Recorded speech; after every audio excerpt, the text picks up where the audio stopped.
Disability, when should it start? This is a practical case of a client who insisted on starting the disability annuity after 12 months. You need to be very careful because from the moment you have an employer, the employer generally already provides good insurance for illness and accidents. Normally, we're talking about more than 80% of your income.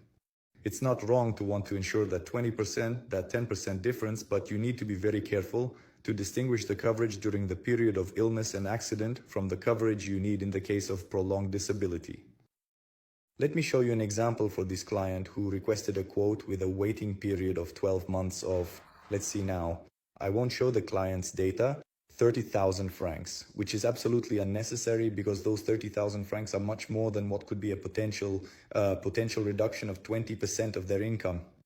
You need to be very careful because the insurance company would probably have issued the policy anyway, even if it provided more than what is actually necessary for him, thus creating overinsurance. In this case, it is more than enough to start the insurance from 24 months. First, to make the client pay less, and second, to avoid overinsuring the client. So always pay close attention to your own situation. If you are self-employed without an employer and without coverage, then the situation changes and it needs to be analyzed a bit more carefully. If you do have an employer, ask them for the details of your coverage and act accordingly. But keep in mind that generally there are no major issues in the first 2 years.